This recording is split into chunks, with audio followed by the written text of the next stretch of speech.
Hello बच्चों, चलिए प्रश्न पढ़ते हैं। प्रश्न दिया कि एथेनॉल से एथेनोइक अम्ल में परिवर्तन को ऑक्सीकरण अभिक्रिया क्यों कहते हैं। तो सबसे पहले बात करें अगर इस प्रश्न में मुख्य अवधारणा की, तो देखो क्या होगी। मुख्य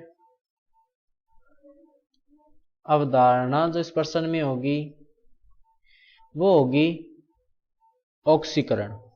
क्या होगी? ऑक्सीकरण। अब इसने क्या बोला है? एथेनॉल।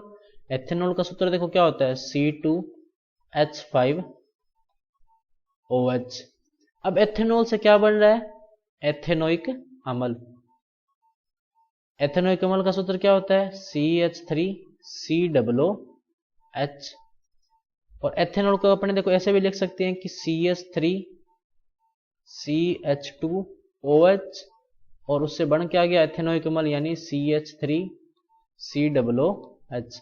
तो ये तो एथेनोइक अम्ल हो गया, ये एथेनॉल हो गया। अब अगर अपने ध्यान से देखें तो एथेनॉल में ऑक्सीजन परमाणु की संख्या कितनी है? 1। एथेनोइक अम्ल में कितनी है? 2। अब ऑक्सीजन का योग हो रहा है, इसका मतलब कि एथेनॉल में ऑक्सीजन का योग होने पर, ऑक्सीजन का योग होने पर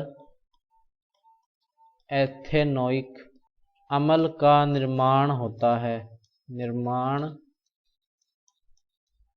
होता है।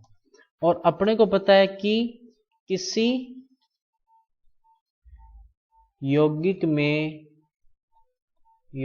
में ऑक्सीजन का जुड़ना,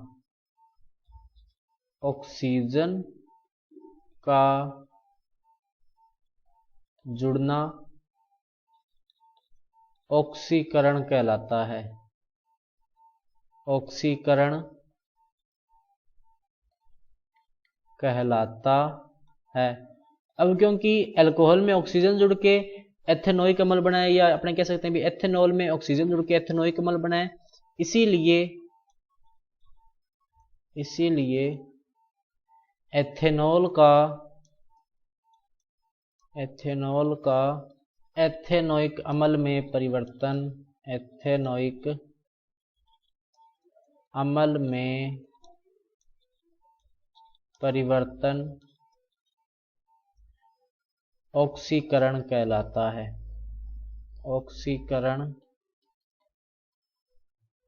कहलाता। तो बच्चों, ये था आपका उत्तर। मैं आशा करता हूं आपको समझ में आया होगा। धन्यवाद।